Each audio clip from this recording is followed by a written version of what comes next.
Hi, everyone. My name's Anthony Ruggiano, and in 1988, I was struggling with addiction, and I went into a treatment center. I set up a helpline number, which is 855-963-2113.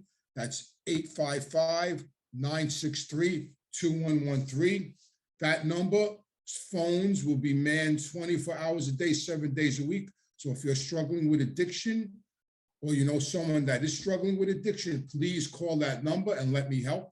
I will be hands-on. I will be personally involved in the person's recovery. They will meet me. They will spend time with me, and I will help them live a life beyond their wildest dreams.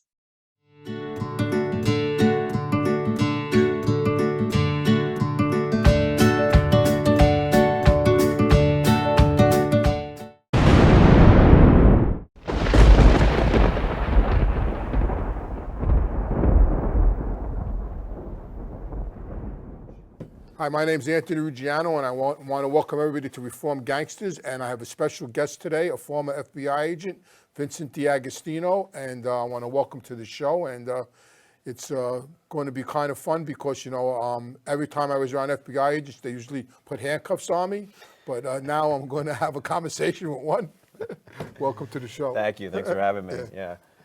I feel like the way we're dressed, he's the agent and I'm the wise guy. It's just a little bit role reversal. It's funny here. you say that because when I was a kid and the feds used to follow my father, they all wore suits and ties. Yeah. But then years later, when it became my turn to be followed, they all dressed like you. Scrubs. Yeah, that's what it was when I was there. We dressed down so that we could walk around and nobody would think twice. Yeah, the suits were kind of a dead giveaway. Yeah, you did stick out like sore walking thumbs around back Bay then. Ridge with a suit and tie on. Yeah. But I think it was mandatory, right, at one Yeah. time. Right? Yeah, that was a big thing from the Hoover days. Yeah. It was, you know, you wore a suit and tie every day and, you know, kind of a professionalism.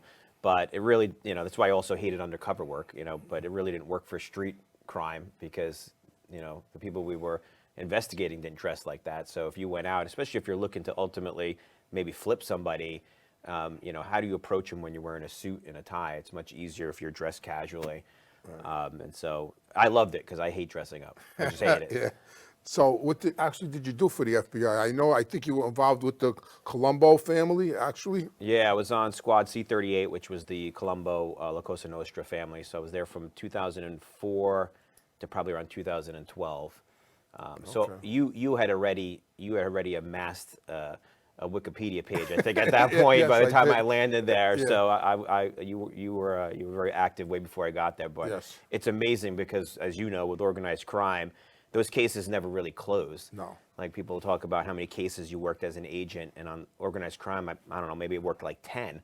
That's because those cases never closed. They when I inherited cases, they were open in the 70s, 60s, and they're still running. Even after I left, those cases are still open. I know. That's for sure. Yeah, I know when I dealt with them, I mean, they were investigating me since I'm 17 years old. Well, you didn't stand a chance. No, I had no shot. Andy, so yeah, I mean, what? And you know, it's funny you said that because I always talk about that. I always got the most, every time I was arrested, I got the most time. I went to the worst prisons. Like, I got arrested in the 70s with 5 guys. Yeah. So we're all in reception together, and 2 of my co-defendants went to a camp. And I went to Comstock, which was nicknamed Gladiator School, for the same charges. I think it had to do with my father. But well, you also probably had separation orders, so you probably couldn't go to a lot of facilities. No, I was always organized crime. Always got the paper. Always got the paperwork. Always had special treatment. You know, higher security. All that shit. Yeah, that's the downside of coming from a father who's notorious. Right. But I knew a lot of Columbo guys. I mean, you know, being that you were on the Columbo Squad, even in '04, I mean, I knew them all from before that. I mean, I met Teddy. Well, my father was good friends with Carmine and Ali Boy, the original Persicos from back in the day. I mean, he was very, very close with them. And he was close with Greg Scarpa, too. Really? Yeah. Yeah, he was close. We had an incident with Greg years ago with a friend of mine, Sal, had an incident with him. But I knew Dennis DeLuca. I was in Schuylkill with Dennis. Teddy Persico, who's still in trouble again. He was an Attica with me. He actually used to cut my hair. He was like a barber. Yeah. I probably listened to like 40 hours of tapes of Teddy on it. I feel still retarded to this day. I haven't listened. And Teddy was just, it was just one scheme to the next scheme to the next scheme, and I wasn't surprised to learn he's back in. We had a little issue at the FBI with Scarpa too. You might have heard about that. Yeah, I definitely had. Yeah, without a doubt, I. So definitely Scarpa heard about was it. nicknamed the Grim Reaper. Yeah. And when I first got on the Columbo Squad, there was basically the equivalent of an internal affairs investigation because the agent who was running Greg Scarpa was accused of being dirty. Was accused of if you remember seeing like The Departed with the story about Whitey Bulger and all that, a very similar situation in that essentially the agent was who was on the Columbo Squad was allowing Scarpa to commit murders in exchange for other information. So I was probably on the squad for maybe like a year, and I got dragged into pulling all that evidence to provide for. I think he was being prosecuted out of Brooklyn. Lindell Vecchio was the supervisor. It was a big fucking mess. But that story with him is just crazy. I mean, he was just a lunatic. Yeah, I mean, they used the CIA. They used them to go after the civil rights. They found them bodies. They let them torture people. Yeah. I mean, yeah. I mean, it was a good reason, but I mean, they still let him torture. Hey, you got to him. break a few eggs, you know. So he hit the guy with a hammer a few times till he got the information out of him. Yeah, exactly, and it works, but not exactly so how do you admissible. go after a guy like that? I mean, in general, so you're in the FBI. I mean, I know how they came after me. I mean, they followed us at all times. I mean, even when I got arrested, one of the agents told me, I loved following you. You used to go to the best restaurants, the best clubs. He goes, we loved following you. Yeah. So how did you go about, you know, when you targeted a guy, how did you go about, I mean, because I know the agents I dealt with, they lived and breathed. Oh, yeah. Yeah, it's as much of a lifestyle for us as it is for you. Right. You know, I was talking about this with someone the other day. You know, your schedule becomes our schedule. And so not a lot of wise guys are up at, 7 in the morning, exercising. So you're up late. I was a night person, so it didn't bother me. But my life was a disaster then because, I was starting to have start a family. And my wife's like, I'm going out on nights and weekends because that's when I was very active. And so if someone calls your source or someone gets information that there's going to be a meeting on a Saturday night, you can't just say, there's no, you can't call, can you guys move this to Monday? So your life becomes their life. Yeah.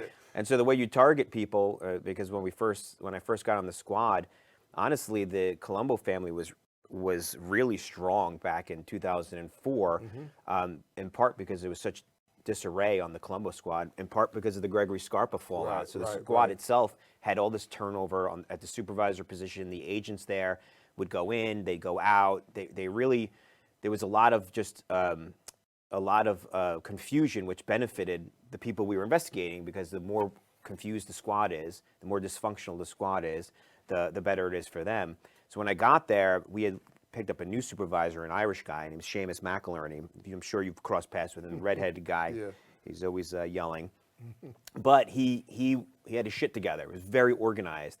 And so he pulled people to the squad that really had, not me, because I was brand new.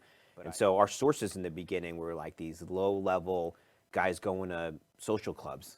There's those driving through here. It's always like memory lane when I drive through this area. There's St. Thomas social club on Route 111 that Paul Bavacqua ran. So you start targeting people going in and out of these clubs. You'd run their license plates, learn a little bit about who they are.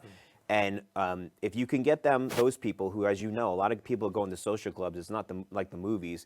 There's plenty of just regular-ish people that go to gamble. They're really on the fringe of organized crime. They know a few people, but that's your entry point. So you find something on that person. You convince that person to cooperate. Now, sometimes they just want to. Sometimes they're just looking for attention.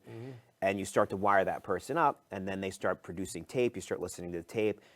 Eventually you start rolling that into the next person up. So maybe it's an actual associate, right? It's someone who's connected to the club more directly, who helps run the club, opens the club, who also has a regular job on the side. This is a side gig.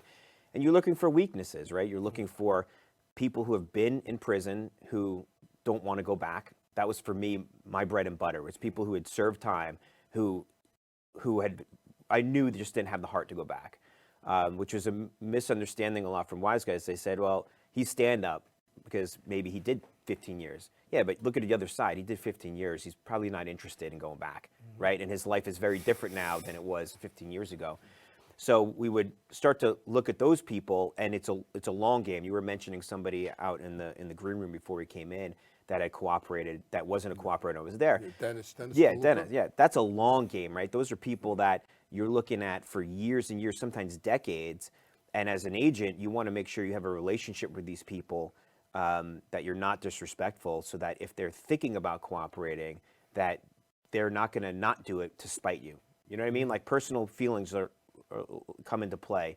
And so if you hate that agent and you're like, I would, but he's such a cocksucker, I would never talk to him. You might miss out on a source that because you wanted to be a big swinging dick on an arrest and disrespected that person, that now they're just going to go out of their way not to. Instead, it was the opposite. Everyone on the Columbo Squad understood the personal relationships, and genuinely, we really got along with all of our sources. There was always a friendly back and forth with that, so that when people came along and, Tommy McLaughlin and Paul Bavacqua and, the list goes on and on with the club. Anthony Russo. I was in school kill with Anthony Were you? Russo. Oh, Me, him, and Dennis DeLuca. Okay, yeah. So we could exchange some stories. Yeah. So I got. You dealt with Anthony? Yeah, Anthony was my source after, because he was okay. historical. Anthony didn't wire up on the street. Yeah, Anthony, if you look it up on the internet, looks like the white version of John Coffey from the Green Mile. He's just this monstrous dude, but he's like a kind of a softie. Yeah. I mean, his whole family situation with his kids and stuff, and missing is kind of tragic. But yeah. So when you would go, you'd want to make sure that someone like Anthony could see himself talking to you about these horrendous murders he participated in that are, embarrassing in a lot of ways, because you're talking to someone about, for Anthony it was. They were like Scopo. Yeah, Joey Scopo. That was He was a good friend of mine. Oh, really? Yeah. That was incredible. That story he told was incredible. I think this all came out in court, but the murder of Joe Scopo, when they shot him and he got out of the car, and I think he crawled all the way up to the steps before he died. For them to be able to tell you those things, you want them to feel like they can be, they can connect with you. Not that you're judging them. The worst thing you could do is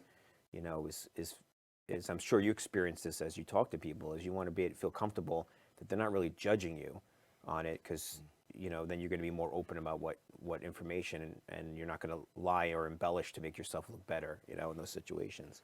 Yeah, when I decided to cooperate, man, I dealt with a lot of agents, but they treated me like you. It's funny, when I'm listening to you talk, and throughout my whole life, I got, like, many times the agents came to me to try to get me to cooperate, and they would give me their cards, and I would always rip them up and throw them out. Yeah. When I got out of jail in '92, my son, I went to his Little League game, and he played with John Gotti. He was playing against John Gotti's grandson that day, and Pete Gotti and John Jr. Gotti came to the game. So I haven't seen them. I just got out of prison, and I was talking to them, and watching the Little League game. The next day, 2 FBI agents came to my house. They rang my bell, and they said to me, "So you were with your 2 friends yesterday?" I said, "What are you talking about?" They said, "Pete and Junior." I said, "I was at my son's Little League game." They says, "Well, what are you talking about?" I said, "We weren't talking about anything. We were watching the game."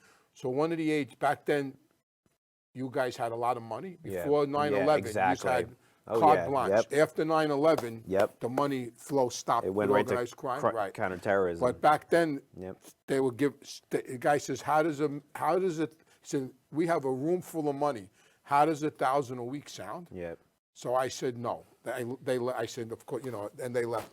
Years later, when I got arrested in '05, Jerry Conrad. Yeah, supervisor of C-16. It was the game. Talking about how respectful night he brought me a sandwich. I had to go to the bathroom. The marshals wouldn't let me out of the cell. He got me out of the cell to use the bathroom, and he gave me his card. And for some reason, that was the first time I never threw out the card. I kept it. Yeah. And now I was out on house arrest, and my reason for cooperating was because, first of all, they did the wrong thing. I thought the mob was over. They took everything. I already did 14 years. What year was this? 05. 06 is when I decided to cooperate. And then and I already did 14 years. And all the things you were talking about were all the things that I experienced. Now, just what you explained. I did 14 years in prison, and the mob wasn't the mob, and they took everything. My father died when I was in jail. And a year later, I took that card that Jerry gave me that I kept, and I gave it to my wife. And I said, "When you get to work today, call this number and tell this guy to come see me. And that afternoon, Jerry came to my house. Unlike if you went to the DEA, you're going to work drug cases in the DEA. You can't suddenly decide to say, hey, I want to do white collar. They're like, yeah, we don't do that. Like, you want to do drugs? That's what we do. FBI does everything. Right. And so a lot of agents bounce around. And the reason you can't do that with organized crime is there's a level of we call it institutional knowledge, because it's like imagine jumping into season 4 of Breaking Bad and trying to figure out what the fuck's going on, right? Like, you can't. You have to be there from season 1 to season 4 to know why these characters are doing the things they do. Even me coming in 2004, it's overwhelming because you're reading stuff. You get there, and before you touch anything related to a source or anybody, so you don't make a total fool of yourself, you're reading the history of the family through, we called them 302s at the time, that. Course, yeah. Now they're something else. I forget the name of them. They're not 302s? Yeah, they're like EC, there's another number for it. They'll always be 302s to me. Yeah, exactly, me too. But you'll read through those, and it's like reading a script, and you're catching up on the characters. So by the time somebody would go talk to him, he, or anyone in his position, is vetting that agent to say, do I trust this person with my life? And if this person doesn't know any of the history of the first 10 seasons, the person, you're not going to be interested, because it's just someone who's going to be there for 6 months or a year. They're going to leave, and they're going to leave you high and dry. So part of that is, knowing that Jerry and other agents that you've known for so many years were there. It's a stability thing. It's a relationship. It's a dependability. And so when the person does decide to cooperate, especially if they were active, meaning a cooperation I was place. very active. Did you wire up? Did they? No, I never wired up. No. So you were just historical, though. You talked about everything in the past, but you weren't out on the street. No, I cooperated. No, when I decided to cooperate, I was only out on the street for a month, but I never wore wire. But I experienced what you're talking about. Yeah. Not with the FBI. Like Jerry knew the old school. Yeah. But with the U.S. attorneys, the young U.S. Oh, they didn't know what the fuck I was talking about. I would mention the name Albert Anastasia. They would go like, Skinny Dom, who? What? Yeah. Like, but and that used to interfere with my flow of, just like you said, you're 100% right. It used to interfere with my train of thought. Did you do a lot out of Southern District? Was that where all those cases? Yeah, I testified at 6 trials. So all of ours, not almost all of them, were out of Eastern District, and that's one thing I'll say is, Southern has a great history too. Southern District, for those that don't know, is like Southern and Eastern are like the premier U.S. attorney's offices in the country. Everybody in those offices is Ivy League educated. They all go on to end, to be mayors and politicians and things like that.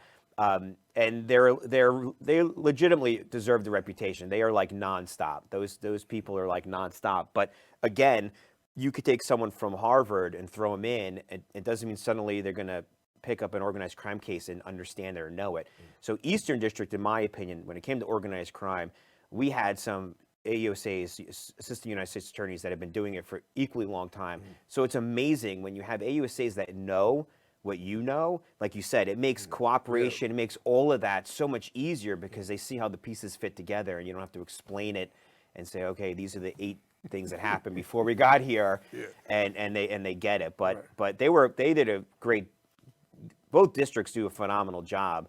I think Southern kind of jumped the shark with the John Jr. trial. That was a shit show. Yeah, that was a shit show. And there was I don't know if you had any crossover with Charles Carneglia. I testified at Charlie's trial. I testified. So we definitely saw each other at trial then. He murdered my friend. I testified about the whole murder in the diner, in the Blue Fountain Diner. There you go, Michael. He stabbed my friend Michael. Yep. Yeah. So there was some crossover with Carneglia. I testified at his trial, and Peter Sakara testified at his trial, and I think A-Light might have testified at his trial. I think. Yep. Yeah. I remember something with drums. They put the bodies in the drums. Well, he used to dissolve them. That's what it was. Yeah. He was so crazy. he dissolved the he came into Lindenwood Diner one day and threw a guy's finger bones on the table as a joke. He just dissolved the guy in acid. Not like normal humor. He not made a joke, like he threw the bones on the table. Well, you're all sociopaths. You do know that, right? Like all of you are sociopaths. Like I don't say that disrespectfully, No, but like, I follow. like you can't grow up the way you did without having a little bit of. You know, I agree. You know, like for me, I mean, my father was. That's why I asked you earlier what your father did for a living. Because you're Italian. So I'm not Italian. You come from an Italian American family. Yeah. I'm sure your grandparents came here from No, Italy. I'm first generation. My parents came here so when they were that's 18. More, You're more Italian than me. Yeah, I'm, that was the irony about a lot of the arrests I did when they'd say, you know. So you speak Italian. Io capito bene. I understand it okay, but speaking it, my parents tried to, you know the deal, they tried to assimilate and Americanize, so we actually got in trouble for struggling with English, my brother and I, so they refused to allow us to speak Italian in the house. Right. They were still learning English, so they would speak to us in Italian, but we had to answer in English. So me, my brother and sister could understand it very well, but speaking it. I was in a room one day with just coincidentally on Queens Boulevard, you know where the Gambino Squad works out on Queens Boulevard. So I'm in the office there, and I'm with 4 agents. They're all Italian, young guys like you, all Italian. So I'm sitting on this side of the table, and they're all sitting over there, 4 of them, and they're all Italian. So I looked at them, and I go, what does your father do for a living? And one of them's father was a retired agent. One of their fathers was ICE. One of their fathers was all law enforcement in one form or another. I says to them, every morning when you wake up, thank God that none of your fathers was a wise guy, because you would be in this chair 100%. and I'd be in that chair. So like you said, psychopath. But listen. Not psychopaths. No. Sociopaths. There's a difference. right. Sociopaths are made by exactly. or you're shaped by your environment. Where in life is it okay for a father to tell his son to go kill somebody? Exactly. And I did it. But then once I said no, he got mad at me. Yeah. I have a 10-year-old. I could go home tonight and convince him to commit a murder with me. I know I could. Yeah, he loves me that much. Yeah, I could be like, we're going to go kill your sister. And he'd be like, no. And I'd be like, yeah. And he'd be like, all right, let's do it. Let's get it over with. I mean, I went to my father and said, we're going to kill my sister, his daughter's husband. And he said, okay. Yeah. Like, and that's what I think people don't understand is once you understand, even as an agent, right? The best agents, the best handling agents, the ones who worked with the sources that would understood that the expression is there, but not for the grace of God, right? I would look at every one of my sources and know that I was probably like 10 decisions away from potentially ending up in the same place, right? I wasn't morally superior. It was that I was a fuck up as a kid, and it was at certain points when my dad and my mom stepped in to course correct me that were like pivotal moments. And without those things, I would have headed down the path of continuing to do stupid shit. I mean, it was petty shit, but I was vandalizing. I was breaking into buildings and shit and just getting into a lot of stupid trouble. But you know, it escalates, right? It always escalates from there. But if you don't have strong parents, or parents that are going to pull you in that other direction, you're going to listen to your peers, you're going to listen to your friends, and then you see and emulate, and I'm sure this happened, right? You emulate your father, right? You always look at your father at some point and emulate that, and you say, I want to be like that. And if your father's in the life, I really don't know. There's not a lot of people I know that grew up like that didn't end up in that lifestyle.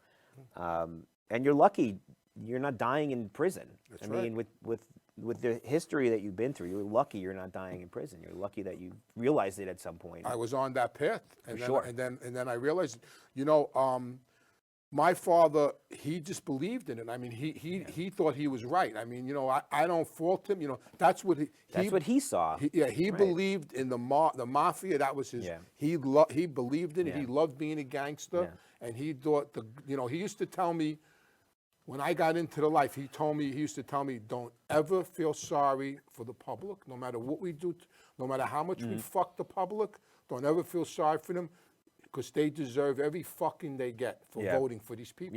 Yeah. Because he used to tell me, the real mafia is the government. Oh, yeah. They're right about that. Yeah. He told me one day, I was watching a show. I was a kid. I was watching a show about the Founding Fathers. Yeah. And he comes in and he says, let me tell you about the Founding Fathers. He goes, one day they were all in this pub in Philadelphia, George Washington, John Adams, Thomas Jefferson. They were all drinking beer. And one of them said to the other one, hey, why are we sending this English bastard all this money when we could keep it ourselves? And they started a revolution. He said, and then they wrote the book on treachery. Yeah. You told me? Yeah. That's the real mafia. Yeah. No, there's a lot of truth to that. And you see it, you kind of see that happening today, unfortunately, a lot more with that. But yeah, it's what you see, right? So your dad learned it from someone else. Yeah, you he know, learned it from the guy, his friend's fathers. and the exactly. uncles, yeah. So I spent a decent amount of time with John Franzese, and I actually was on a I just spoke to his brother Michael. Michael, I'm good yeah. friends with Michael. Yeah, tell him I said hello. Yeah, I we will. came across randomly on another podcast. He happened to be a guest. I was dropping by yeah? a friend's studio Okay. to say hello. But it was an interesting conversation because I had spoken to John. So for those of you that don't know, John and Michael are the sons of Sonny Franzese. Sonny is probably one of the most notorious gangsters, just old school, last of a dying breed type of gangster. That the only person I never even insulted by attempting to cooperate. Never even went out to see him. Would have been a waste. Yeah, of time. waste of time. I said I said I'm not even going to waste my time when we arrested him.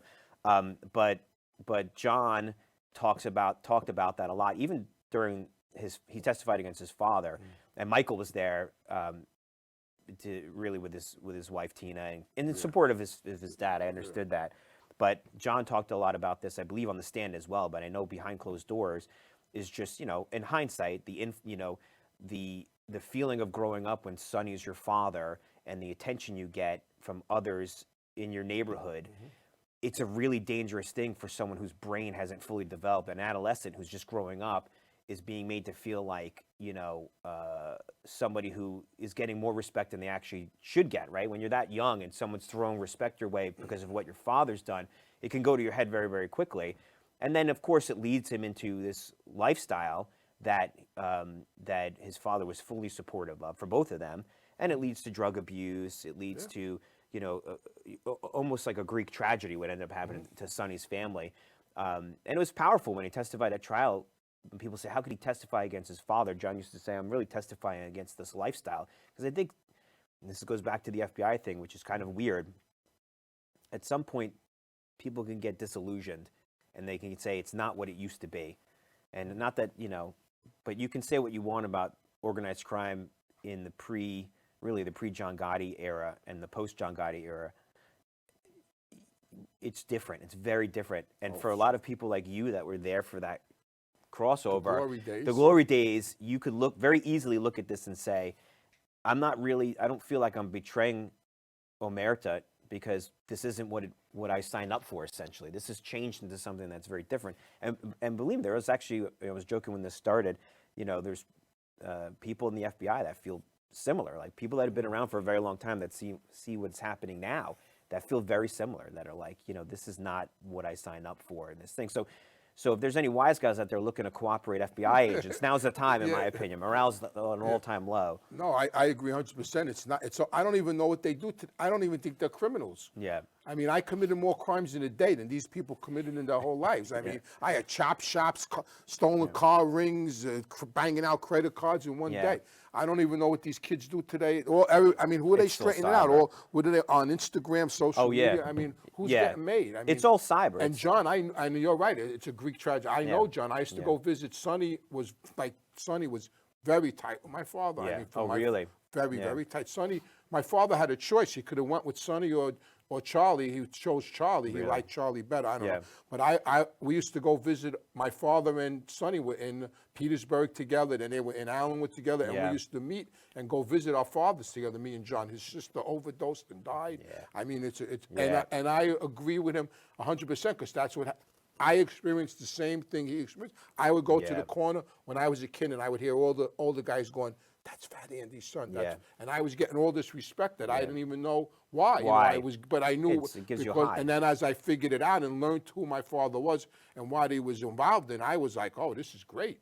Yeah, what kid would not want that at that age? It's like giving a kid a Ferrari. So you want the Civic or the Ferrari? What kid's going to pick the Civic? I mean, I'm 19 years old. I'm going in bars. I'm drinking. Right. Nobody's telling me no. I'm walking in bars. I'm 19. I'm walking in bars, and I'm picking up 25-year-old barmaids and taking them to the Copa. Because I'm fat. I mean, how do you beat that? Yeah, you can't. The girls used to tell me, I would say, "You want to go to the Copa Friday night?" "Nah, you can't get in the Copa." "You want to go to the Copa Friday night?" And I would say, "I'll be here at 8 o'clock." And I would take them to the Copa. They were like, "What the fuck? We're in the Copa Cabana." I mean, how do you beat that? You can't. You can't. And that goes on to like. And even in jail, I go to jail in 78. I'm a prince. I'm in jail. Guys are catering to me because I'm Fat Andy's son in jail. Yeah, you don't have to worry as much Yeah. as a normal person. So you were in the FBI 8 years. Yep. Okay. No, I was in for 11, but I was on organized crime for 8 years. Because I Yep. know the agents that I dealt with organized crime, they loved working in Oh, yeah. organized crime. Yeah, it's so fantastic. what made you get out of the FBI? What Um, sort of? Exactly what we were just talking about is you're saying, what are people doing today? Are they on Instagram? Well, yeah, that's what it is when you start to see where the future of crime is. When I first got to the FBI, cyber division was still like in its infancy, and they were investigating a lot of bootleg DVD cases and child pornography. I had no interest in that, but by the time I was 8 years into Italian organized crime, cyber was clearly the future of crime. Like all organized crime has moved. I'm sure you've heard about ransomware attacks where they attack networks. That's where it was clearly moving to. And I looked at the Italian organized crime stuff as, on its last leg. It'll always be around to some extent, but unless the real money is cybercrime. And so there are young people now that are growing up in places where they're going to be paid, $50,000 for getting into a network that they just simply give the username and password to some other group that then goes on to do something awful with the network. But imagine being a kid getting $50,000 in Bitcoin, right? Just from working from home from your computer. That's the new organized crime. So for me, I had a technical background. I was like, this is the time to move and make the jump to that. And I did that for, I guess, 3 years. And then that's when I left to start a company because it was so clearly the future of where things were going. And it was kind of the right time. But I'll always love my organized crime time. It was definitely the best 8 years of my career. Sure. Well, listen, thank you for Yeah, coming thank on you. my show, and good luck in the future. Thank you. I want to thank everybody for watching Reformed Gangsters, and hope to see you all soon. Have a good day.